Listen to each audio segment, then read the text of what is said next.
Angel Ubide, global fixed income and macro research head at hedge fund giant Citadel, worries about an economic future with a weak and fractured Europe. One of the most important things for the next few years is going to be the strength and the sustainability of the European economy. We are living in a new world that is very different from the last 20 years, and it's not clear to me that Europe is ready for it. What do you mean by that? And is this a problem just for Europe, or is this a global issue? If Europe is weaker, what does it mean for the rest of the world? The US, China, and Europe are now competing on a variety of fronts. It's not just economics. It's also national security, it's climate change, it's technology, it's energy independence. The US and China are adopting a set of policies that are leading them to be ahead of Europe. Europe is lagging behind, and my worry is if Europe is vulnerable, then what happens for the stability of the global economy? What does it mean for Europe's inability to compete? You mentioned this matters on a national security perspective. You're watching a world that has been rife with war. Yeah. What does it mean if Europe is weaker in that world? What you have, I think, now is a sort of a tripolar world. You have the US, you have China, you have Europe sort of in the middle. The US economy is more close, is more independent, is more autonomous. The Chinese economy sort of the same. Europe is more dependent. And so in terms of trade flows, in terms of alliances, in terms of what to allow and not to allow, Europe is in a more vulnerable position. What interests do either China or the US have in creating a stronger Europe? Given that Europe is, you're talking about two countries here and a whole subset of countries. Yeah. How do you get Europe to unite as one? So I think what Europe needs to think is to start thinking about its common interests rather than the interests of each of the countries, right? I mean, one problem with the European economy is that it's fragmented at the national level.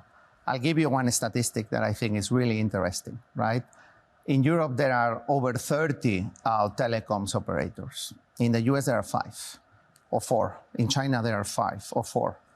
Essentially means that European firms are smaller. They are catering to their own national constituencies. Another way of saying the same statistic, each European telecoms firm serves around 5 million people. In the US, it's around 100 million people. In China, it's 500 million people. It's just a different world, what you have there.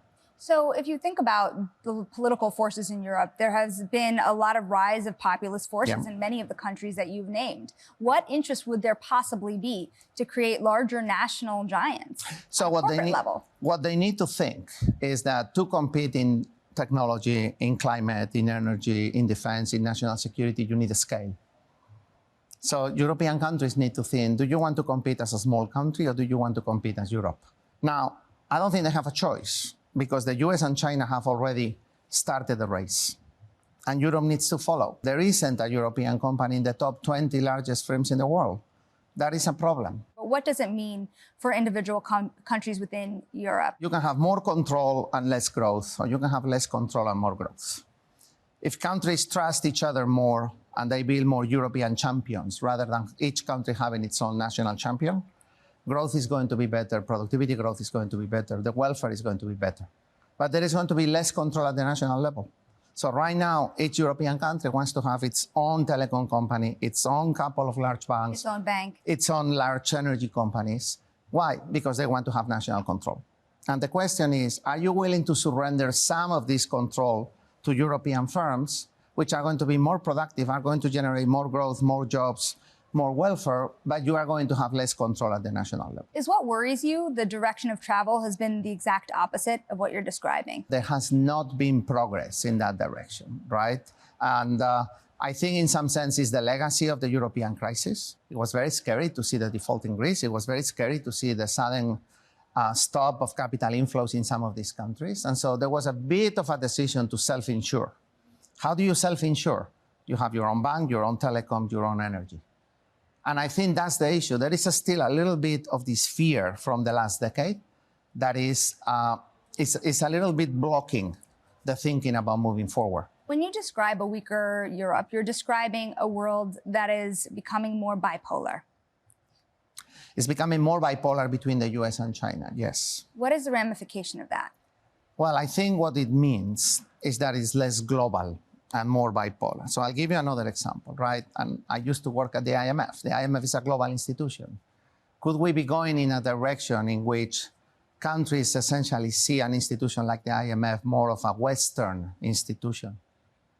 And then China and its pole of influence essentially withdraws from that and decides to run its relationships in a different way. We have seen a little bit of that on the debate on the common framework and some of the issue of sovereign debt in less developed countries. We could be going in that direction if Europe weakens. It sounds like it would also then be harder to resolve conflict, both security as well as economic.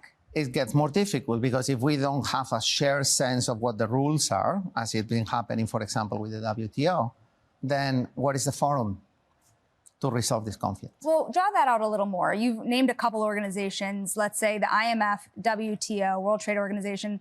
Let's also add NATO into this mix. What does it mean for all of these organizations? So NATO is another example, but it goes back a little bit to what I was saying about self-insurance, right? The world is better off if there is a common project and there are joint interests. If there isn't a common project and there are no joint interests, then each country says, I'll take care of myself and I will do more self-insurance. Self-insurance is less optimal.